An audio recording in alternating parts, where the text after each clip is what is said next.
जय हिंद और जोहार। झारखंड की राजनीति में सियासी घमासान चल रहा है और चले भी क्यों ना। राज्य में कुछ ही महीनों में विधानसभा चुनाव जो होने वाले हैं।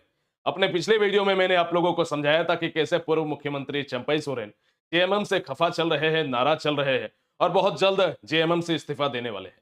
लेकिन पिछले वीडियो में मैंने एक सस्पेंस आप लोगों के बीच रखा था कि चंपई सोरेन का आगे का राजनीतिक सफर कैसे होगा, क्योंकि जाहिर सा बात है कि चंपई सोरेन ने खुद इस बात पर पर्दा लगा रखा था कि उनके पास तीन विकल्प है। या तो वो राजनीति से संन्यास लेंगे, या तो वो अपनी एक अलग पार्टी बनाएंगे, या तो वो किसी पॉलिटिकल पार्टी के साथ अपना गठबंधन करेंगे, अपना टाई अप करने का प्रयास करेंगे।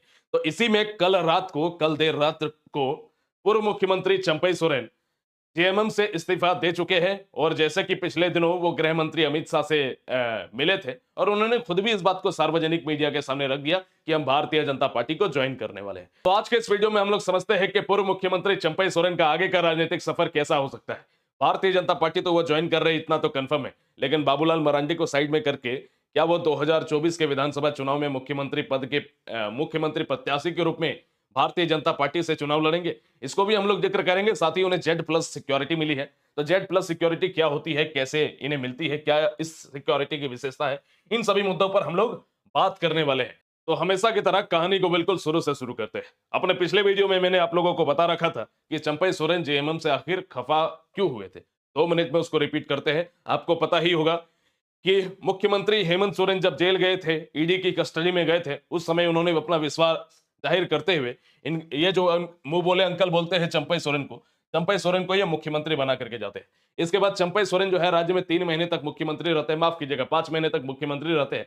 और उन 5 महीने के दरमियान चंपई सोरेन बहुत शानदार काम करते हैं।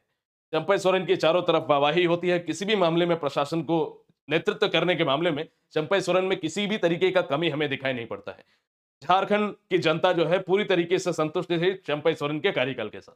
लेकिन जैसे ही मुख्यमंत्री रिहा होते हैं, पूर्व मुख्यमंत्री हेमंत सोरेन जो है हाई कोर्ट के आदेश पर बेगुनाह होकर के रिहा होते हैं। सुप्रीम कोर्ट भी कह देती है कि भैया हेमंत सोरेन बेगुनाह है।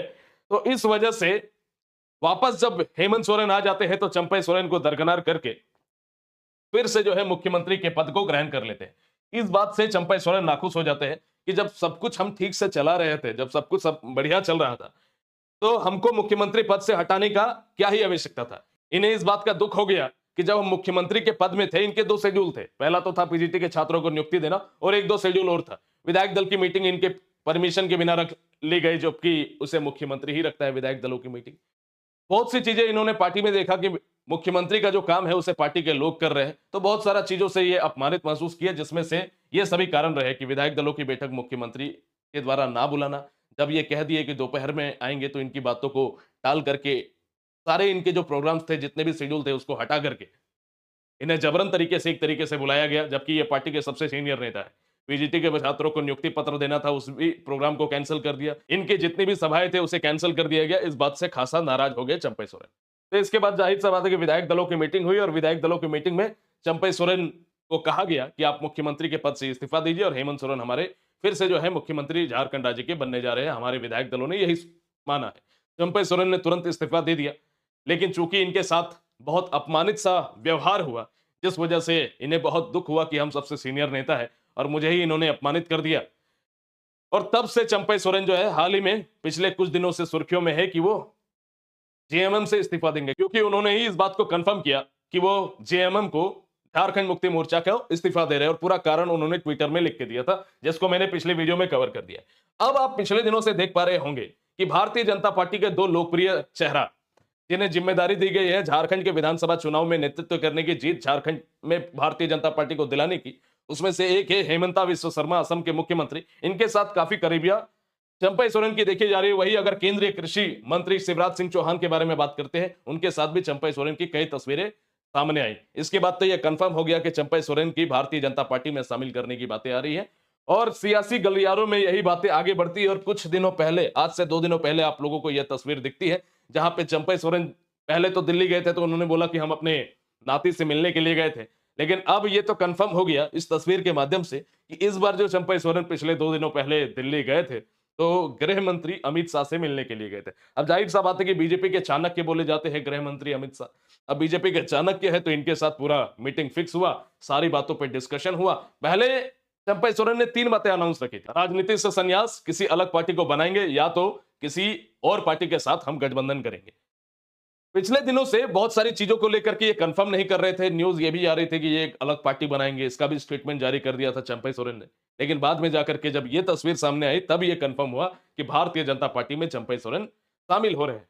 तो गृह मंत्री अमित शाह से डिस्कशन हुआ। गृह मंत्री अमित शाह से डिस्कशन होने के बाद इन दोनों की सहमति बनी और सहमति होने के साथ ही अब ये तो कंफर्म हो गया कि जेएमएम से इस्तीफा देने के बाद चंपई सोरेन भारतीय जनता पार्टी को ज्वाइन करने वाले हैं। इधर जैसे ही होम मिनिस्टर के साथ गृह मंत्री अमित शाह के साथ चंपई सोरेन मिलते हैं, एक गजब का कमाल होता है कि चंपई सोरेन को जेड प्लस सिक्योरिटी प्रोवाइड कर दी जाती है। देखिए साथियों, जेड प्लस सिक्योरिटी के बारे में बात करें तो ये मोस्ट वीवीआईपी, वीआईपी नहीं, वीवीआईपी पर्सनों को दिया जाता है। पूरा भारत में अगर हम लोग बात करते हैं मात्र 40 से 50 लोगों के पास ही जेड प्लस सिक्योरिटी है। 55 लोगों की स्पेशल सोल्जर और एनएसजी कमांडर्स की ये पूरी बटालियन होती है जो किसी भी वीवीआईपी पर्सन को प्रोटेक्शन देने का काम करती है। देखिए, जब हम लोग जेड प्लस सिक्योरिटी को थोड़ा सा समझे तो जेड प्लस सिक्योरिटी जो है होम मिनिस्ट्री इशू करती है। होम मिनिस्ट्री को जो सीक्रेट इंटेलिजेंस एजेंसी है वो देखती है कि संपूर्ण भारत में कौन मोस्ट वीवीआईपी पर्सन है जिसे जान का खतरा है या किसी भी तरीके का खतरा है ना। या तो एक तरीके से भौकाल कह सकते हैं, भौकाल के लिए VVIP Z plus security provide की जाती है और पूरा जो है होम मिनिस्ट्री इस जेड प्लस सिक्योरिटी को प्रोवाइड करने का काम करते हैं। अब जाहिर सा बात है कि राज्य के इतने बड़े नेता जब भारतीय जनता पार्टी को ज्वाइन कर रहे हैं तो गृह मंत्री इस बात से खुश होते हैं और खुश होकर के Z plus security Champai Soren को प्रोवाइड की जाती है। थोड़ा सा इसको हम लोग समझ लेते हैं। देखिए, हमारे देश की इंटरनल सिक्योरिटी के बारे में जब हम लोग बात करते हैं तो गृह मंत्रालय की जिम्मेदारी होती है। इंटरनल सिक्योरिटी को 2 टर्म्स में बांटा गया है, 2 पार्ट में बांटा गया है। पहला जो है ब्लू बुक और दूसरा हमारा हो जाता है येलो बुक। ब्लू बुक के तहत भारत के जो प्रधानमंत्री है और राष्ट्रपति है उन्हें सिक्योरिटी प्रदान की जाती है। प्रधानमंत्री हो गए, राष्ट्रपति हो गए, उपराष्ट्रपति हो गए, यानी कि बहुत प्रबल सिक्योरिटी का इंतजाम होता है ब्लू बुक के तहत। इसके अलावा जो बाकी बचे सारे लोग हैं, चाहे वो खुद गृह मंत्री अमित शाह ही क्यों ना हो, सभी लोगों को वीआईपी सिक्योरिटी मिलता है और इसको हम लोग येलो बुक कहते हैं, है ना। जब हम लोग भारत की इंटरनल सिक्योरिटी के बारे में बात करते हैं तो X, Y, Y plus, Z और जेड प्लस, ये 5 तरीके की सिक्योरिटी सिस्टम है। इसमें से भी अगर बात करें तो एसपीजी केवल और केवल भारत के प्रधानमंत्री के लिए प्रोवाइड किया जाता है। एसपीजी के बारे में जब हम लोग बात करते हैं, प्रधानमंत्री इंदिरा गांधी के असैसिनेशन के बाद, हत्या के बाद एसपीजी की स्थापना होती है ना, और सिर्फ ये प्रधानमंत्री को ही अलॉट किए जाते हैं। ये सभी सिक्योरिटी केंद्रीय मंत्रिमंडल, जितने भी राज्य के मुख्यमंत्री है उन्हें प्रोवाइड की जाती है। सारे मंत्रिमंडल को, केंद्रीय मंत्रिमंडल को मिलता है। इसके बाद राज्य का जो मंत्रिमंडल होता है उन्हें एक्स, वाई, ये सारे फीचर जो है में मिलते हैं। कुछ राज्यों के जो मुख्यमंत्री है, जैसे उत्तर प्रदेश के मुख्यमंत्री हो गए योगी आदित्यनाथ, उन्हें भी, वो भी वीवीआईपी के श्रेणी में आते हैं, उन्हें भी जेड प्लस की सिक्योरिटी प्रदान की जाती है। जेड प्लस की सिक्योरिटी बहुत ही इंपॉर्टेंट लोगों को दिया जाता है। बाकी बचे चीजों के बारे में जब हम लोग डिस्कस करते हैं तो फिल्म जगत से जुड़े हुए लोग, सुप्रीम कोर्ट के जो एडवोकेट्स हैं, हालांकि सुप्रीम कोर्ट के जो चीफ जस्टिस हैं उन्हें भी जेड प्लस ही मिलता है, लेकिन बाकी सभी जजों के बारे में हम लोग बात करते हैं, हाई कोर्ट के जज हो गए, सुप्रीम कोर्ट के जज हो गए, बड़े बड़े वकील हो गए, फिल्म जगत से जुड़े हुए लोग हो गए, बिजनेसमैन हो गए, इन सभी को बाकी बचे हुए सिक्योरिटी फीचर्स जो है प्रोवाइड किया जाता है। तो जेड प्लस फीचर जो है बहुत इंपॉर्टेंट हो जाता है ना। राज्य सरकार तो प्रोवाइड करती है, लेकिन ये सेंट्रल गवर्नमेंट के जेड प्लस सिक्योरिटी फीचर बहुत एडवांस है, क्योंकि आपको पता है कुछ फीचर इसके बारे में मैं आप लोगों को समझाता हूं। इन सिक्योरिटी फीचर्स के बारे में जब हम लोग बात करते हैं, X, Y, Y plus, Z और जेड प्लस, ये जो जेड प्लस है इसमें सबसे ज्यादा 55 लोगों की पूरी सोल्जर्स की कमांडोज की टीम होती है। जेड में बात करते हैं तो 22 लोगों की कमांडो की टीम होती है। इन 55 में 10 एनएसजी होता है। जेड में आपको 22 टोटल सोल्जर प्रोवाइड किए जाते हैं, जिसमें 4 एनएसजी ऑफिसर रहते हैं। वाई प्लस में बात करते हैं तो 11 लोगों की पूरी सोल्जर की बटालियन होती है, 2 उसमें एनएसजी होते हैं। वाई में 8 सोल्जर की टीम होती है, 1 मात्र उसमें एनएसजी होता है। और एक्स में अगर बात करें, जो ज्यादातर वीआईपीज को प्रोवाइड किया जाता है, इसमें 2-3 सोल्जर ही प्रोवाइड किया जाता है, कोई भी एनएसजी इसमें नहीं रहता है। तो चंपई सोरेन को जो मिला है वो 55 वाला मिला है, सबसे ऊपर वाला, यानी कि प्रधानमंत्री से जस्ट नीचे वाला सिक्योरिटी सिस्टम जो है वो चंपई सोरेन को मिला है। देखिए साथियों, जब हम लोग जेड प्लस सिक्योरिटी के बारे में बात करते हैं ना, सबसे ज्यादा एडवांस सिक्योरिटी फोर्स हमारे देश की है। एसपीजी के बाद जो सबसे ज्यादा एडवांस है उन्हें जेड प्लस की श्रेणी में रखा जाता है। यही जेड प्लस वाले आगे चल करके एसपीजी के कैटेगरी में शामिल होते हैं। देखिए, इसमें इतना आधुनिक हथियार होता है इन लोगों के पास, है ना। 10 एनएसजी फोर्स, आप समझो कि जितने भी यहाँ पे 55 के 55 सोल्जर होते हैं सब मार्शल आर्ट के चैंपियन होते हैं। मार्शल आर्ट में कोई जवाब नहीं है, हर तरीके से थल में, जल में, वायु में, हर जगह लड़ने का इनके पास अनुभव होता है। ये हवाई जहाज से भी छलांग लगा देंगे, जमीन के नीचे जंगलों में जाकर के भी लड़ाई कर सकते हैं, पानी में डूब के भी लड़ सकते हैं। इस तरह के ऑफिसर होते हैं ये 55 लोगों का जो सबसे उत्कृष्ट टीम होता है, सीआईएसएफ से, सीआरपीएफ से, बीएसएफ से, असम राइफल से, आईटीबीपी के जो सबसे मजबूत जवान होते हैं, काफी ज्यादा कड़ा संघर्ष करने के बाद, सालों की ट्रेनिंग के बाद, कई सालों की ट्रेनिंग के बाद बस हजारों में कुछ गिनती भर मात्र लोग बन पाते हैं। वो है जेड प्लस सिक्योरिटी के तहत और एसपीजी कमांडो के तहत लोग। ये जेड प्लस सिक्योरिटी जो है बहुत इंपॉर्टेंट हो जाता है और ये जो है चंपई सोरेन को प्रोवाइड कर दिया गया है। यानी कि राज्य के मुख्यमंत्री से ज्यादा सिक्योरिटी फोर्स लेकर के चंपई सोरेन गुजरने वाले, तो भोकाल तो अलग ही होगा चंपई सोरेन का। इतना तो पता चल गया कि भैया चंपई सोरेन को ये जो सिक्योरिटी फोर्स मिली है, उनका रुतबा जो है और थोड़ा सा बढ़ गया है, जो जेएमएम की तरफ से उन्हें उपलब्ध नहीं हो रहा था। खैर, कल रात को चंपई सोरेन का ये लेटर राज्यपाल को दिया जाता है ना। संतोष गंगवार हमारे जो वर्तमान राज्यपाल है, उन्हें चंपई सोरेन एक लेटर लिखते हैं कि माननीय राज्यपाल झारखंड महोदय, मैं राज्य मंत्रिमंडल के पद से त्याग पत्र दे रहा हूं। मंत्रिमंडल में एक सहयोगी के रूप में कार्य करने का जो अवसर मुझे प्राप्त हुआ, उसके लिए मैं सदा आभारी रहूंगा। कृपया मेरा त्याग पत्र को स्वीकार करना चाहेंगे। तो इस तरीके से चंपई सोरेन जो है राज्य के अपने मंत्री के पद से, कैबिनेट मंत्री के पद से जेएमएम से इस्तीफा दे दिया है। जेएमएम के सदस्य के रूप में यह इस्तीफा दे चुके हैं। हालांकि बीजेपी अभी तक ज्वाइन नहीं किए है ऑफिशियली, लगभग ज्वाइन हो ही चुका है, बस पेपर में सिग्नेचर है। एक पूरी तरीके से एक मीडिया का प्रबंध होगा, एक कह सकते हैं कि एक इवेंट होगा। उस इवेंट में चंपई सोरेन भारतीय जनता पार्टी में शामिल होंगे। हालांकि ये ज्यादा दिन आपको इंतजार नहीं करना होगा, कल ही की घटना होगी कि 30 अगस्त को चंपई सोरेन भारतीय जनता पार्टी में ऑफिशियली पूरे इवेंट के साथ सरायकेला में एक इवेंट होगा। उस इवेंट में एकदम पार्टिसिपेट करते हुए बड़े नेताओं के बीच जो है, क्योंकि बहुत बड़े नेता है चंपई सोरेन, अरे भाई पूर्व मुख्यमंत्री है, आदिवासियों का एक बहुत बड़ा चेहरा है ना, राज्य का एक बहुत बड़ा चेहरा है। तो अब जो है ये भारतीय जनता पार्टी में शामिल हो चुके हैं। अच्छा, जब चंपई सोरेन भारतीय जनता पार्टी में शामिल लगभग हो ही चुके हम लोग कह सकते हैं, तो बाबूलाल मरांडी का कुर्सी को खतरा तो है, ये बात तो सच है। अब बाबूलाल मरांडी पहले बोल रहे थे कि जब हेमंत सोरेन बाहर आ गए तो अब चिंता होना चाहिए चंपई सोरेन का कि उनकी कुर्सी बचेगी कि नहीं बचेगी। तो ये चिंता तो हेमंत सोरेन को जाहिर सी बात है हुआ भी और उनकी कुर्सी चली गई। लेकिन अब जो है बात सामने ये आ रही है कि अब बाबूलाल मरांडी को चिंता सताना चाहिए कि भैया उनकी कुर्सी बचेगी कि नहीं बचेगी। यानी कि बीजेपी की जो अध्यक्ष की, झारखंड के प्रदेश अध्यक्ष की जो इनकी कुर्सी है, वो बचेगी कि नहीं बचेगी, या तो फिर 2024 के विधानसभा चुनाव में 2024 के विधानसभा चुनाव में मुख्यमंत्री के चेहरे के रूप में, मुख्यमंत्री के चेहरे के रूप में बाबूलाल मरांडी का चेहरा सामने आ रहा था, तो क्या अब बाबूलाल मरांडी ही रहेंगे या चंपई सोरेन हो जाएंगे? क्योंकि वास्तविकता यह है, रियलिटी यह है कि बाबूलाल मरांडी से प्रेजेंट टाइम में चंपई सोरेन ज्यादा लोकप्रिय है, क्योंकि उन्होंने काम बढ़िया करके दिखाया। पहला, प्रेजेंट टाइम में वो ट्रेंडिंग पोर्शन में भी चल रहे हैं। कोल्हान का टाइगर उन्हें बोला जाता है। कोल्हान में अच्छी खासी सीटें उनके बदौलत बीजेपी जो है जीत सकती है। तो इसलिए ऐसा हो भी सकता है। अब क्या अंदर की बातें हैं ये तो वक्त ही बताएगा, लेकिन हो सकता है कि बाबूलाल मरांडी को दरकिनार करके उन्हें ही मुख्यमंत्री पद के लिए आगे ला करके बीजेपी खड़ा करेगी। लेकिन मेरा ये पर्सनल मानना है कि ऐसा नहीं होगा, क्योंकि भारतीय जनता पार्टी का जो हम लोग डीएनए को भापते हैं तो हमें पता चलता है कि वो पुराने नेताओं पर ज्यादा भरोसा करती है। बाबूलाल मरांडी काफी समय से भारतीय जनता पार्टी से जुड़े हुए हैं, तो इसीलिए मौका शायद इन्हें मिले।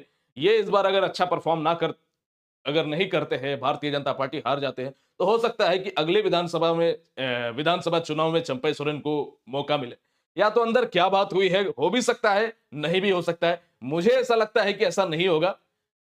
बाबूलाल मरांडी ही मुख्यमंत्री पद का चेहरा होंगे भारतीय जनता पार्टी की तरफ से। लेकिन ऐसा अगर हो भी गया तो कोई बहुत बड़ा आश्चर्य की बात नहीं है। यहां अगर हम लोग दूसरी तरफ बात करते हैं कि जेएमएम से जितने भी नेता भारतीय जनता पार्टी में शामिल हुए हैं, कोई खास उनका प्रदर्शन नहीं रहा है। बहुत सारे राजनीतिक विशेषज्ञ भी यही मानते हैं कि चंपई सोरेन जेएमएम में भले ही कुर्सी को खाली कर दे, इससे जेएमएम को कोई भी नुकसान नहीं होने वाला है। थोड़ा बहुत नुकसान होगा, लेकिन जो बड़ा नुकसान आप सोच रहे हैं कि 10 सीटों का, 5 सीटों का, 8 सीटों का, उस तरीके का झारखंड मुक्ति मोर्चा को नुकसान नहीं होने जा रहा है। क्योंकि जब मुख्यमंत्री बनने से पहले चंपई सोरेन बहुत ज्यादा लोकप्रिय नहीं थे, मुख्यमंत्री बनने के बाद ही चंपई सोरेन लोकप्रिय हुए हैं। यह तो वास्तविकता है, यह सच्चाई है कि मुख्यमंत्री बनने से पहले चंपई सोरेन ज्यादा लोकप्रिय नहीं थे, लेकिन जैसे ही उन्होंने मुख्यमंत्री का पदभार संभाला, हेमंत सोरेन से बढ़िया काम करके दिखाया, तो दुनिया उन्हें जानी, झारखंड पूरा जाना, हर लोगों ने उनके महत्व को समझा। और जाहिर सा बात है कि भले चंपई सोरेन पहले लोकप्रिय नहीं थे, लेकिन आज के डेट पे बहुत वो लोकप्रिय है। तो इसका तो प्रभाव जरूर देखने को मिलेगा। तो प्रभाव एक तरफ जो है भारतीय जनता पार्टी इसका स्वागत कर रहे हैं खुले दिल से, वहीं जेएमएम जो समर्थक है वो उन्हें गद्दार की भूमिका, जयचंद की भूमिका, गद्दार की भूमिका, इस तरीके से हर जगह पे कमेंट कर रहे हैं, सोशल मीडिया में अपनी प्रतिक्रिया दे रहे हैं कि चंपई सोरेन जो है गद्दार है। दूसरी तरफ लोग कह रहे हैं कि अब जो है भारतीय जनता पार्टी की सरकार जो है झारखंड में बनेगी। क्या है मामला, ये तो वक्त बताएगा, समय बताएगा, लेकिन इतना तो कंफर्म हो गया मेरे दोस्त कि जहां एक तरफा ये लड़ाई चल रही थी मुख्यमंत्री हेमंत सोरेन के नेतृत्व में जेएमएम और भाजपा की, भाजपा पूरी तरीके से कमजोर था। इनके पास कोई आदिवासी बड़ा चेहरा नहीं था, है ना? आदिवासी बड़ा चेहरा नहीं था, तो आज के डेट पे आदिवासी का दो बड़ा चेहरा इनके अंदर भाजपा में मिल गया और बहुत सारे काफी नेता और भी आए। वही जब जेएमएम के बारे में जब हम लोग बात करें तो आदिवासियों के नेता के इनके पास पूरा भरमार है, जिस वजह से झारखंड की राजनीति में आप जानते हैं कि जिस पार्टी की तरफ आदिवासी नेता ज्यादा रहेंगे उनकी सरकार बनने के चांसेस ज्यादा रहते हैं। बीजेपी आज के डेट पे अगर बात करें कि जो लड़ाई 90-10 का चल रहा था, 80-20 का चल रहा था, वो लड़ाई अब हो गया बॉस 50-50 का, है ना? यानी कि 2024 का विधानसभा चुनाव जो है अब 50-50 हो गया है।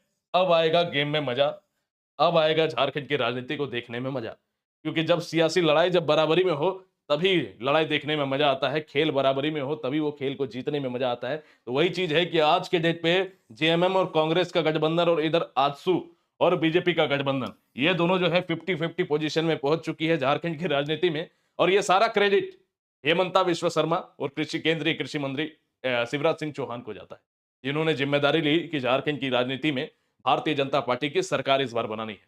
खैर, ये तो वक्त बताएगा कि सरकार किसकी बनेगी, लेकिन इतना तो कंफर्म हो गया कि 50-50 अभी जो है लड़ाई चलने वाली है। अब आप लोग ये कमेंट बॉक्स में लिखिए कि 2024 के विधानसभा चुनाव में किसकी सरकार बनेगी। और चंपई सोरेन जो है झारखंड मुक्ति मोर्चा को छोड़ करके भारतीय जनता पार्टी में ज्वाइन किए हैं, इसको आप किस तरीके से देखते हैं? या वाकई चंपई सोरेन ने कुछ अच्छा काम किया है, या तो चंपई सोरेन गद्दार है? ये आप नीचे कमेंट बॉक्स में लिखिए। मेरा ओपिनियन ये है कि चंपई सोरेन ने जो भी किया बिल्कुल सही किया, बिल्कुल अच्छा किया। उनके साथ अपमान हुआ है तो अपमान को आदमी अपने तरफ से देखिए, आप उनकी जगह रहते तो क्या करते, पहला बात। दूसरा बात, मैं दिल से भारतीय जनता पार्टी को उतना ज्यादा समर्थन नहीं करता, है ना? भारतीय जनता पार्टी के जो केंद्र की राजनीति है वहां पर मेरा समर्थन नहीं होता, लेकिन मैं ये दिल से चाहता हूं, मेरा ये चाहत है कि झारखंड में भारतीय जनता पार्टी की ही सरकार बने, क्योंकि युवाओं को जिस तरीके से हेमंत सोरेन ने छला है, युवाओं के साथ जिस तरीके से अन्याय दिया है, अन्याय किया है, भारतीय जनता पार्टी की सरकार बननी ही चाहिए। और आने वाले कम से कम 20 से 30 वर्ष तक जेएमएम की सरकार ना बने तो झारखंड की राजनीति में बहुत अच्छा होगा। इस तरीके से आप लोग सोच करके रखिए, क्योंकि युवा विरोधी सरकार है ये। हाल ही में कुछ दिनों पहले हम लोगों ने झारखंड की राजधानी रांची में विधानसभा घेराव, मुख्यमंत्री आवास का घेराव करने के लिए हम छात्रों का समूह लेकर के गए थे। मुख्यमंत्री मिलने से इनकार कर देते हैं, इनके कैबिनेट के एक मंत्री राज्य के युवाओं को मिलने से इनकार कर देते हैं, जिस वजह से मेरा दिल ये चाहता है कि मुख्यमंत्री हेमंत सोरेन की कुर्सी तो अगले 20 से 30 सालों तक झारखंड की जनता अगर ना दे तो बहुत अच्छा होगा। हालांकि ये तो जनता जनार्दन के ऊपर डिपेंड करता है कि किन्हें वो वोट दे। तो मेरा पूरी तरीके से समर्थन जो है जेएमएम को छोड़ करके किसी भी पार्टी की तरफ है। मेरा पर्सनल ओपिनियन आप लोग पूछते हैं तो भारतीय जनता पार्टी हो या कोई भी अलग जेबीकेएसएस जेकेएलएम पार्टी हो, कोई भी पार्टी हो, हम हर किसी का समर्थन में है। मेरा पर्सनल समर्थन अगर मांगा जाए, लेकिन जेएमएम का समर्थन बिल्कुल नहीं है, क्योंकि युवा विरोधी यह सरकार है।